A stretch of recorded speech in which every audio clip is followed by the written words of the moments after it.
जय हिंद दोस्तों। भारत और नेपाल के बीच में वैसे तो काफी सारे विवाद रहते हैं, जिनमें से बॉर्डर का इशू सबसे बड़ा एक इशू माना जाता है, जिसको लेकर 2019 के टाइम में काला पानी इशू लेकर एक विवाद हमें देखने को मिला था, जब नेपाल अपने साइड से एक मैप रिलीज किया था नेपाल के मैप को लेकर। इसके अलावा चाइना एक सबसे बड़ा एक इशू बना रहता है। लेकिन आपको बताना चाहते हैं, नेपाल और भारत के बीच में एक एपीजी रिपोर्ट, इसको लेकर भी एक इशू बना हुआ रहता है, क्योंकि 2016 के टाइम में ये बेसिकली जो रिपोर्ट है बनाने की बात की गई थी। और इसको लेकर ना नेपाल आए दिन ये भारत के ऊपर फोर्सफुली ये कहता रहता है कि भारत एपीजी रिपोर्ट को पब्लिक नहीं कह रहा है, क्योंकि इसके पहले भारत और नेपाल दोनों के प्राइम मिनिस्टर को यहाँ पर ईपीजी रिपोर्ट को रिव्यू करना पड़ेगा और रिव्यू करने के बाद में एक्सेप्ट करना पड़ेगा। इसके बाद ही यहाँ पर ईपीजी रिपोर्ट को ये पब्लिक कर सकते हैं। अब एक दिमाग में ना क्वेश्चन चल रहा हो कि ईपीजी रिपोर्ट यहाँ पर एक्चुअली है क्या। देखिए, इसको लेकर ना कॉन्टेक्स्ट फिलहाल तो अभी ये है, क्योंकि ये बेसिकली अप्रैल मंथ का ही आर्टिकल्स है, जब यहाँ पर नेपाल के वाइस प्रेसिडेंट, जो वहाँ की सीपीएन पार्टी है, कम्युनिस्ट पार्टी ऑफ नेपाल, इनकी वाइस प्रेसिडेंट पंपा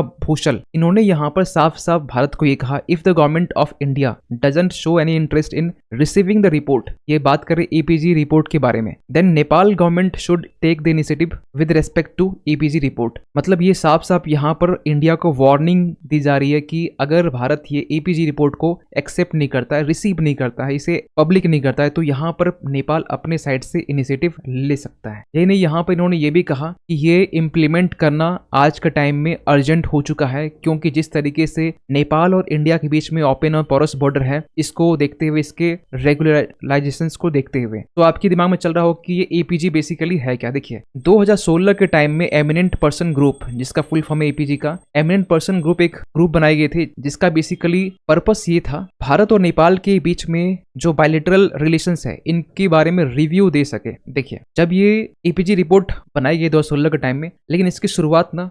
2011-12 के टाइम में ही हो चुकी थी। आपको बताना चाहते हैं, 2011-12 के टाइम में नेपाल के उस वक्त के प्राइम मिनिस्टर थे बाबूराम भट्टाराय। इन्होंने यहाँ पर एक ईपीजी ग्रुप की बात करी उस वक्त के हमारे प्रधानमंत्री डॉक्टर मनमोहन सिंह के साथ में। लेकिन ओवर द टाइम आपको पता होना चाहिए, नेपाल में पॉलिटिकल इनस्टेबिलिटी हमेशा बनी रहती है, और इसको देखते हुए फाइनली 2016 का वो डेट आता है, जब यहाँ पर भारत और नेपाल दोनों के साइड से 8 मेंबर की एक ग्रुप बनाई जाती है, जो एमिनेंट पर्सन होते हैं, बेसिकली यहाँ पर फॉरेन अफेयर्स के ही यहाँ पे एक्सपर्ट्स होते हैं, जिनकी तरफ से बनाया गया। दोनों की तरफ से 4-4 मेंबर थे, और फाइनली 2 साल के बाद में इस रिपोर्ट को सबमिट किया गया। और रिपोर्ट को सबमिट करने के बाद में नेपाल के पीएम और इंडिया के पीएम दोनों की तरफ से यहाँ पर रिपोर्ट को सेंड करना होता है, और इसके बाद में पीएमओ अगर रिसीव करते हैं, एक्सेप्ट करते हैं, उसके बाद में से पब्लिक की जाती है। ऐसी यहाँ पर बात की गई। लेकिन 2018 के बाद से अब तक यहाँ पर इंडिया की तरफ से, भारत की तरफ से इस रिपोर्ट के बारे में कोई भी अपडेट नहीं है। लेकिन नेपाल में इस ईपीजी रिपोर्ट के बारे में आए दिन कुछ न कुछ Kathmandu post, Kathmandu report, Kathmandu times में आप देखते होंगे, इसको लेकर खबरें बनी रहती है, क्योंकि ये 2018 का टाइम है का ये बेसिकली आर्टिकल से, जब यहाँ पर इंडिया और नेपाल दोनों को यहाँ पर रिपोर्ट सबमिट की गए थे, उस टाइम की बेसिकली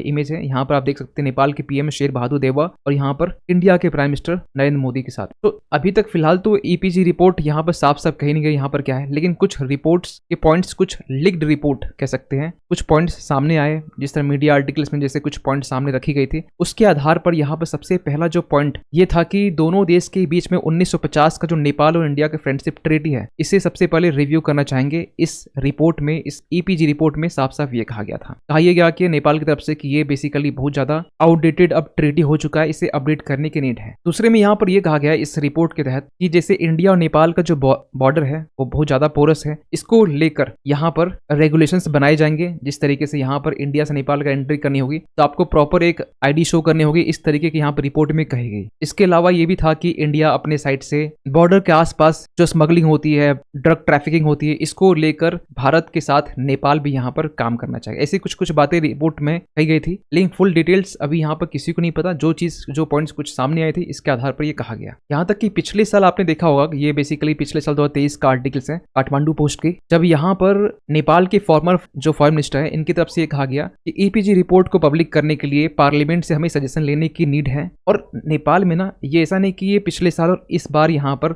ईपीजी रिपोर्ट को लेकर काफी चर्चा हो रही है। इसके पहले भी आपने देखा होगा 2018 के टाइम से, जब ये रिपोर्ट सबमिट की गई, इसके बाद से पीएमओ की तरफ से जब तक ये रिसीव नहीं किया गया, एक्सेप्ट जब तक की नहीं जाती, तब तक 2018 के टाइम से लेकर अब तक ये काफी नेपाल में चर्चा में बना हुआ है। तो सवाल निकलता है कि नेपाल इतना जल्दबाजी क्यों कर रहा है इस रिपोर्ट को पब्लिक करने के लिए, इसके पीछे इसका मंशा क्या है। देखिए, नेपाल का एक लंबे टाइम से ये इंडिया के ऊपर ये ब्लेम रहा है कि भारत हमारे इंटरनल मैटर्स पर दखलंदाजी करता है। ये लगातार और बार बार कहता आया। यहाँ तक कि 2015 के टाइम में जब ब्लॉकेड दिखा गया था नेपाल इंडिया बॉर्डर के टाइम में, उस वक्त भी इंडिया के ऊपर ही सारा बिल फोड़ा गया था, आपको पता होना चाहिए। यहाँ तक कि जो नेपाल और इंडिया का जो बॉर्डर है, यहाँ से नेपाल आए दिन कुछ न कुछ इल्जाम भारत के ऊपर लगाता है कि यहाँ से आपकी तरफ से इलीगल मूवमेंट देखी जाती है, स्मगलिंग देखी जाती है, ड्रग ट्रैफिकिंग देखी जाती है, इलीगल तरीके से एंट्री नेपाल में की जाती है। इसको लेकर भी यहाँ पर नेपाल चाहता है कि एक रेगुलेशंस होना चाहिए। नेक्स्ट पॉइंट ये है कि नेपाल ये कभी नहीं चाहता कि इंडिया हमारे ऊपर क्वेश्चन मार्क रेज करे कि नेपाल और चाइना के बीच में संबंध क्यों बढ़ रहे हैं। ये नेपाल कभी नहीं चाहता है, और इसको लेकर भी यहाँ पर एपीजी रिपोर्ट में कहा यह जाता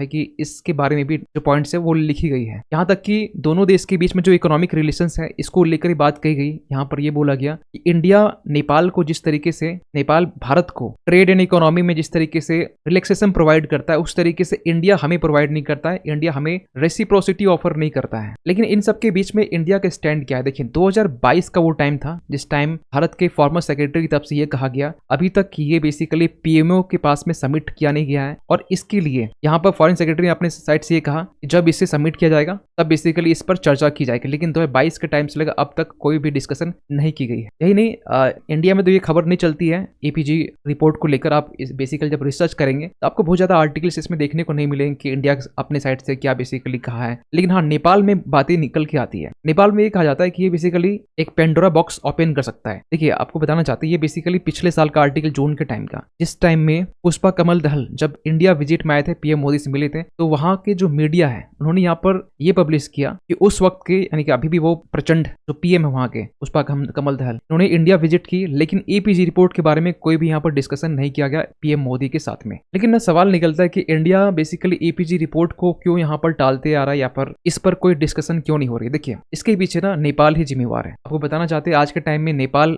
में जिस तरीके से पॉलिटिकल इनस्टेबिलिटी देखी जा रही है, रिसेंटली पिछले मंथ का आर्टिकल्स है जब यहाँ पर अभी प्रेजेंट के जो प्राइम मिनिस्टर है पुष्पा कमल दहल, जिसे प्रचंड भी कहते हैं, इन्होंने अपनी एलियांस जो इनकी गठबंधन सरकार थी नेपाली कांग्रेस के साथ में, इनको यहाँ पर छोड़कर ये ज्वाइन कर लिए केपी शर्मा ओली की पार्टी को, मोइस्ट पार्टी को ज्वाइन कर लिए। और ये वही केपी शर्मा ओली है जिस टाइम में जो एपीजी रिपोर्ट है इसकी बात की गई थी, जब बनाने की बात की गई थी। और आपको पता होना चाहिए, एपीजी रिपोर्ट के अलावा चाइना के साथ भी इनका जो इनक्लाइनेशन है वो ज्यादा देखा जाता है। यहाँ तक कि 2019 के टाइम में आपने देखा होगा कि काला पानी को लेकर एक विवाद देखने को मिला था, जब नेपाल अपने साइड से मैप रिलीज किया गया था नेपाल के लिए। उस वक्त भी एक इशू देखा गया था। ज्यादा इनक्लाइनेशन इनका होता है चाइना की तरफ में, और उन्हीं पार्टी को यहाँ पर पुष्पा कमल दहल, जो एक टाइम में ऑपोजिशन में थे केपी शर्मा ओली, आज इन्हीं के साथ में गठबंधन यहाँ पर सरकार चल रही है। तो यहाँ पॉलिटिकल इनस्टेबिलिटी कुछ इस तरीके देखी जाती है कि हर 10 से 15 मंथ में आपको यहाँ पॉलिटिकल पार्टीज आपको बदलते हुए दिख जाएगी। इतनी ज्यादा यहाँ पॉलिटिकल इनस्टेबिलिटी है। यही नहीं, 2019-20 के टाइम में यहाँ पर